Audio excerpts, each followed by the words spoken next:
I'm Sarah, and if you had told me that falling in love would lead me straight into a battlefield, I might have stayed single. But here we are, or rather, here I was, fresh into medical school, with dreams bigger than my budget.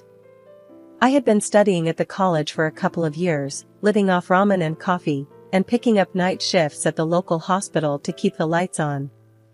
Then, at a typical blowout student party, filled with too loud music and cheap beer, I met Tom. Tom was something else, polite, a bit too clean-cut for these parties, and always with a clever comment. He was studying law, and not just anywhere, but at one of those schools where his classmates were more likely to end up on TV than not. "Hey, I haven't seen you around before," I said, making my way through the crowd to where he was standing by the makeshift bar. He looked up, a bit surprised, then shot me a smile. "Just hiding from the chaos, Tom," he extended his hand, which I shook, feeling the firmness of his grip. "Sarah," I replied. "Med student by day, coffee zombie by night." He laughed. "Sounds intense. Law's a snooze fest compared to that." We hit it off instantly. Within weeks, Tom and I were a thing, and I was happy. I mean, really happy. Then came the day he wanted me to meet his folks. I should have seen the storm coming. His parents lived in one of those massive houses where you could play hide and seek and actually need to call for help to find each other. I remember standing at their door, decked out in the nicest dress I owned, which suddenly felt too plain. Tom's mom, Mrs. Waverly, opened the door, and her eyes did a quick scan from my head to my toes. The chill in her hello could have frosted a cake. "Mom, this is Sarah." "Sarah, my mother," Tom introduced us, unaware of the ice in the air. Mrs. Waverly forced a smile. "Pleasure. Come in." Dinner was like sitting in a court where I was both the accused and the only witness. The table was set like something out of a magazine, with more forks and knives than I knew what to do with. "So, Sarah, Tom tells us you're in medical school. That must be interesting," Mr. Waverly said, in a tone that suggested he found it anything but. "It is, sir. Every day's a new challenge," I replied, trying to keep my voice steady. Mrs. Waverly joined in, her words sharp and quick. "And you work as well? A nurse, was it?" "Yes, at the city hospital. It's a good experience," I said, feeling my face heat up. She smirked. "Oh, a nurse. Well, we always need someone to clean up, don't we?" Mr. Waverly, meanwhile, had excused himself, mentioning something about needing to check on some work in his study. A convenient escape. The rest of the evening didn't improve. Mrs. Waverly's comments ranged from my family background, "So, your parents do, what exactly?" to my attire, "That dress is interesting. Where did you get it?" Each word was a barb, each glance a judgment. I wanted to defend myself, to tell her that I was more than my job, more than my clothes, more than the sum of my bank account. But I bit my tongue, for Tom's sake. As we drove home, the coldness of that night settled deep in my bones. I turned to Tom, trying to lighten the mood. "How about we just elope?" I half-joked, imagining a small, quiet wedding, just the two of us. Tom didn't laugh. He looked at me, dead serious. "Sarah, I want the big day, gala, guests, the whole 9 yards. We just gotta warm up to my parents a bit more, especially you." His words felt like a bucket of ice water. I nodded, hiding my disappointment. "Okay, we'll try it your way," I said, though my stomach knotted at the thought. Not a week later, the phone rang. It was Mrs. Waverly. "Sarah, darling, could you pop over this afternoon? I need a bit of help around the house." Her voice was sweet, which should have been my first warning. Something about her tone didn't sit right, but I agreed. I baked some cupcakes, chocolate, everyone's favorite, or so I thought, and dressed in my prettiest casual dress, hoping to make a better impression. When I arrived, the house loomed large and unfriendly, just like my memories of it. Mrs. Waverly met me at the door, not with a smile, but with a mop and a bucket. "Oh good, you're here. The housekeeper's sick, and we're in a dreadful state. You don't mind helping out, do you?" I stood there, cupcakes in hand, now holding a mop. No, of course not, I stammered, more out of shock than willingness. Great. Start in the kitchen. And you can just leave those. She nodded disdainfully at my cupcakes. In the trash. I don't eat that. My cheeks burned, but I swallowed the hurt. I wasn't going to let her see me upset. I moved to the kitchen and started scrubbing. The house was massive, and cleaning it felt like an endless task. As I worked, I could hear laughter from the pool area where Mrs. Waverly and her friends lounged. Hours later, hands raw and back aching, I called out, "Mrs. Waverly, I've finished. Is there anything else?" She sauntered in, inspecting my work with a hawk's eye, searching for any speck of dust to criticize. Finally, she had to concede. "Well, it does look spotless. You do know your way around a mop, Sarah. How about twice a week then?" I stared at her, mouth agape. I have my studies, night shifts at the hospital, and my thesis." Mrs. Waverly's face hardened.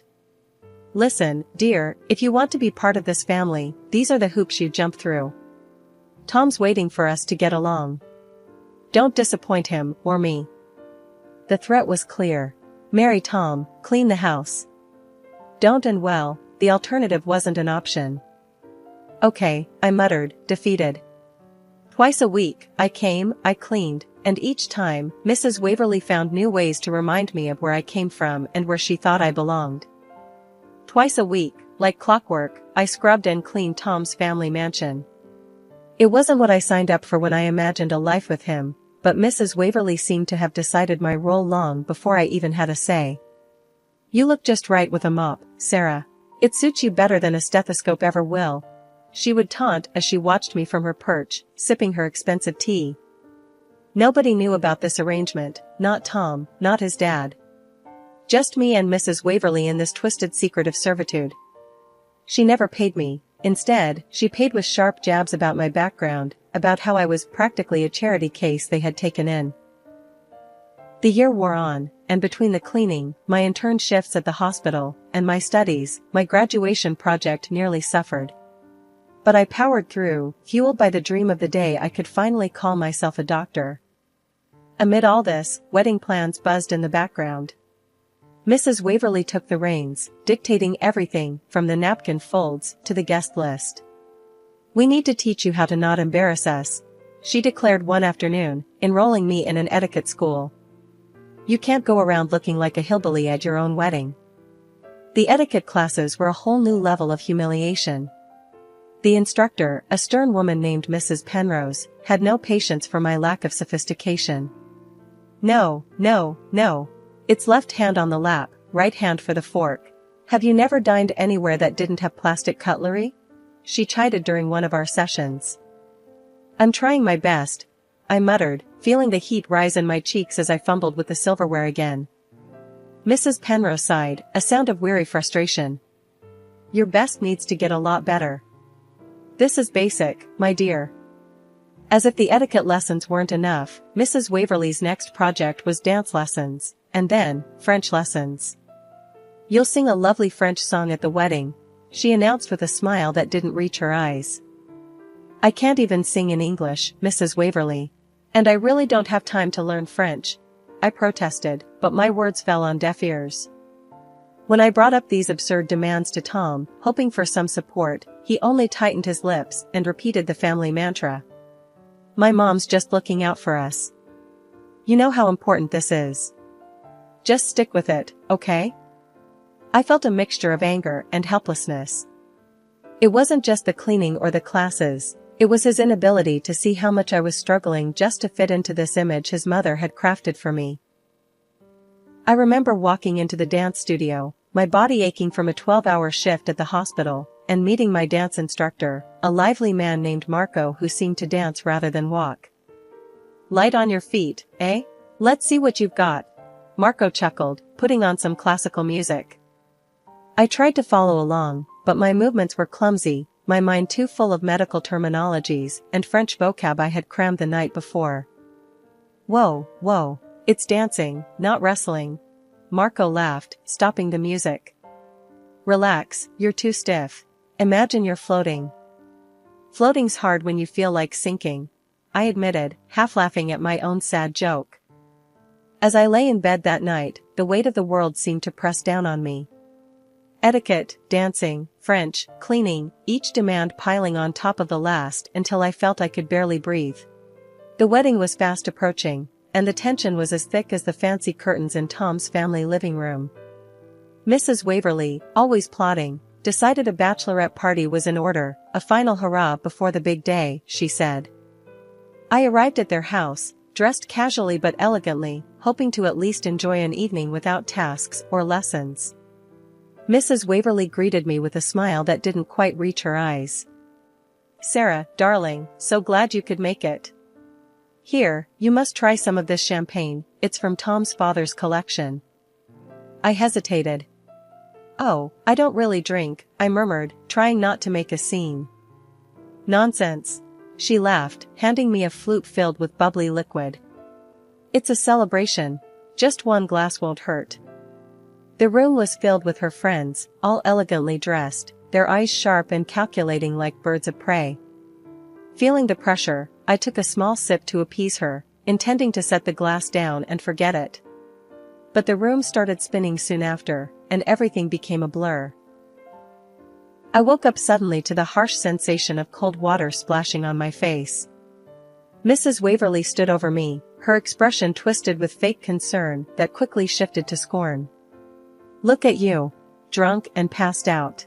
How disgraceful." I blinked, trying to orient myself. The room was still spinning, and I could hear murmurs and snickers around me. My eyes found Tom and his father, both staring down at a phone. Mr. Waverly's voice boomed. "This is outrageous. I knew she wasn't right for our family."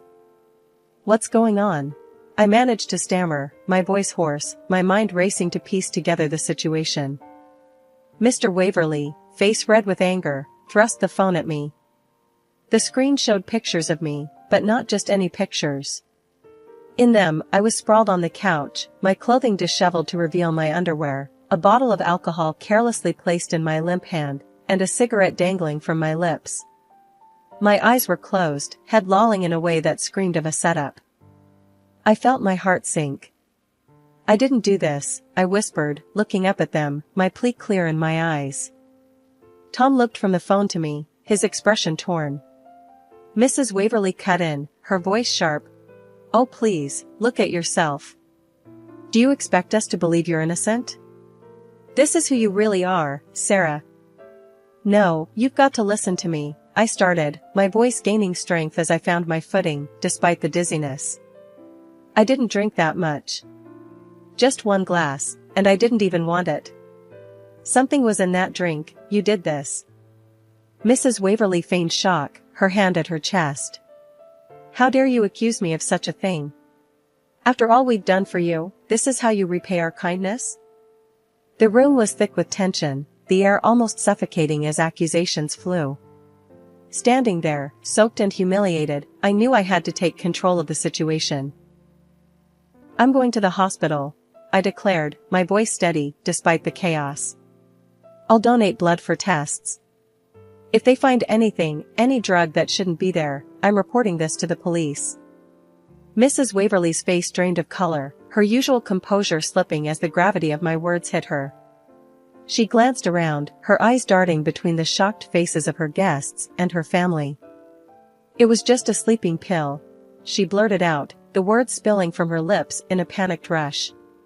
"I just wanted to lighten up the party. I didn't mean any harm." Tom's face was a mix of anger and disbelief. "Mom, how could you?" He turned to me, his eyes softening. "Sarah, I'm so sorry. Please, let's not involve the police. Think about the family's reputation." I looked at him, really looked at him, seeing the desperation in his eyes. It was always about the family's reputation, wasn't it? Never about what was right. "I won't go to the police," I said slowly, "but on one condition." "What is it?" Tom asked, relief flickering in his eyes. "I'm not your family's cleaner. Not anymore. And I'm certainly not working for free." The silence that followed was heavy. Tom and Mr. Waverly exchanged looks of shock, clearly unaware of what I had been put through. Mrs. Waverly attempted to smile, her usual charm seeping through her facade. Let's not dwell on past misunderstandings. We were all preparing for the wedding, after all. I cut her off, my patience wearing thin. It's not a misunderstanding. For the past year, your wife has had me cleaning your house under the pretense that it was just helping out. I was never paid, and all the while, she pocketed the money meant for the cleaner. Mr. Waverly turned to his wife, his voice low and dangerous. Is this true, Helen? She hesitated, then nodded, her eyes avoiding mine. I thought it would be a good test of her character, she muttered. Test of her character? I echoed, incredulous. Is that what you call exploitation? Mr. Waverly's face was a mask of anger and embarrassment. He looked from his wife to me, the pieces falling into place. Sarah, I owe you an apology. I had no idea. Tom took my hand, his touch gentle. The wedding is still on if you want it. I'm sorry for all of this. Really sorry. I nodded, accepting his apology, but feeling the weight of his mother's gaze on me. As the room began to clear, Mrs. Waverly leaned in, her whisper harsh against my ear. I'll find a way to separate you two. This isn't over. On the day of my wedding, draped in a gown that made me feel like a princess out of a fairy tale, I was floating on air. Yet, every so often, Mrs. Waverly's thinly veiled threats echoed in my mind, casting long shadows over my joy. As we stood at the altar, Mrs. Waverly approached, her steps measured, her smile too sweet. Sarah, dear, it's time for your surprise. Remember? You promised to delight us with a little French song. Her voice was light, but her eyes glittered with mischief. I froze, the words hitting me like ice water. I'm not ready to sing, especially not in French, I whispered, turning towards Tom with a desperate look. Tom, caught in the middle of his mother's schemes and his own desire to keep the peace, seemed conflicted. He gave me a tight smile. Come on, Sarah, it's just a song. Let's not upset anyone. Do it for the family, for the guests. Reluctantly, I walked over to the DJ booth, my heart pounding so loudly I could barely hear the murmur of the crowd. The DJ, a young guy with sympathetic eyes, leaned in as I approached. Your mother-in-law insisted on non-Jene regret rain. Tough song, even for the pros. My stomach nodded. She had set me up to fail, to humiliate me in front of everyone we cared about. But I wasn't going to let her have this victory. Not today. I had something else in mind, something she wouldn't see coming. As I took a deep breath, trying to steady my nerves, Mrs. Waverly clapped her hands, drawing the attention of the room. Ladies and gentlemen, please, let's give Sarah our full attention. She's been practicing so hard. Her voice was saccharine sweet, laced with venom. Remember, no laughing too loudly. The crowd turned to me, expectant faces all around. I could feel their curiosity, their anticipation. Some were puzzled, wondering since when had I developed a talent for singing, let alone in French. As the music started, I held the microphone with a shaky hand, knowing that I wasn't about to sing. Instead, I had orchestrated a reveal that would expose the true colors of the woman who had tried to undermine me at every turn. Ladies and gentlemen, please direct your attention to the screen. I have something important to show you all, I announced, my voice echoing through the hall. The room hushed, the playful notes of the French song dying away as the projector flickered to life. Instead of the romantic vistas of France, the screen displayed a series of images and videos that captured Mrs. Waverly in intimate moments with the young pool cleaner. The gasps and murmurs swelled into a loud buzz as each new image made her deception clearer. Mrs. Waverly's face turned a deep shade of red, then white as she realized the extent of her exposure. She spun towards me, fury contorting her features. You wretch! How dare you invade my privacy like this? She shrieked, her composure breaking like thin ice underfoot. Tom was staring at the screen, his expression one of disbelief. When he finally spoke, his words were like daggers. You've destroyed my family's reputation with your spite. You're just an ungrateful beggar. You should have appreciated what we were offering you. My heart felt heavy, but my resolve did not waver. Tom, I replied, my voice clear and unwavering. You can't destroy what never existed. Your family's reputation was a lie. With that, I took off my wedding veil, placed the microphone back on its stand, and picked up my bouquet from the table. I walked up to Tom, and with everyone watching, I threw the bouquet at his feet. I could never marry a man who refuses to stand by me, who can't see the truth for what it is. The room was in chaos, whispers turning into shouts as the implications of the scandal began to sink in. Mr. Waverley turned to his wife, his voice laced with disgust. How could you do this to us? To our family? Meanwhile, Mrs. Waverley, now completely unhinged, tried to salvage her dignity, but it was too late. The damage was done. This is not the end, Sarah. I won't let it end like this, she hissed, her eyes darting around the room, looking for any ally in her downfall. But there were none. The guests were a mix of shocked and appalled, their faces reflecting a range of emotions from pity to disdain. The image of a united, respectable family had shattered, replaced by the reality of deceit and betrayal. As I walked out of the church, the weight of the dress felt lighter with each step, the cool air kissing my face with promises of new beginnings. Behind me, the sounds of a family unraveling filled the air, a poignant reminder of the bullet I had dodged. The aftermath was indeed tremendous. Mr. Waverley filed for divorce, and Mrs. Waverley found herself ostracized from the community she had once reigned over. Their family's business suffered as partners pulled out, unwilling to associate with scandal. Tom was left to deal with the fallout, his once unshakable belief in his family's integrity shattered. Years had passed since that fateful day at the altar, and I had since become a practicing surgeon, my days filled with long shifts and life-saving decisions. I had built a new life, one that was mine alone, shaped by my choices, not by deceit or manipulation. It was a typical day at the hospital when she came in, a patient, frail and barely recognizable, cloaked in tattered clothes, a stark contrast to the affluent attire I had once known her in. It took me a moment, but then the recognition hit. It was Mrs. Waverley, the mother of my ex-fiancé. She was wheeled into the emergency room, her face etched with lines of hardship and time, her eyes reflecting a mixture of pain and desperation.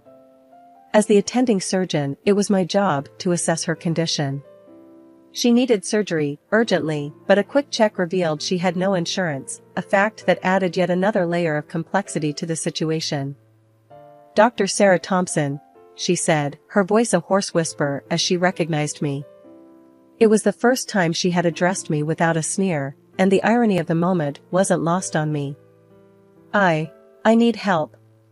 Tom, he's turned me away. I have nowhere else to go. Mrs. Waverley, I started, keeping my voice professional, devoid of the emotions churning inside me. You need surgery. But without insurance, it's complicated. She clasped her hands together, the once flashy rings she wore now absent, her fingers trembling. Please, could you pay for it? Or at least do it for free? I'm begging you. Her plea was pathetic, a far cry from the commanding tone she once wielded like a weapon. I took a deep breath, the weight of her request heavy on my shoulders. This was more than just a medical decision, it was a moral crossroads. Mrs. Waverley, I said slowly, each word deliberate. I'm a surgeon, not a charity. You treated me horribly, manipulated your son against me, tried to ruin my life. You're not my responsibility. But I have nothing left, she countered weakly, the fight seemingly gone from her voice. And whose fault is that? I replied, my tone colder than I intended. You made your choices, Mrs. Waverley. You chose to deceive, to scorn, to alienate. Now, you live with those choices. She looked at me, her eyes widening slightly as if seeing me for the first time. Not the young woman she could bully, but the doctor I had become, hardened by years of saving lives and surviving the cuts of both scalpel and scorn. I will ensure you get the minimal care required by law, I continued, turning away to hide the conflict inside me. But I won't pay for your surgery. I won't bend the rules for you. You need to make arrangements, or the state will. Leaving her in the care of the nursing staff, I walked out of the room, her soft sobs fading behind me. It was a harsh stance, perhaps, but life had taught me that mercy was a luxury sometimes, especially for those who had never shown any themselves.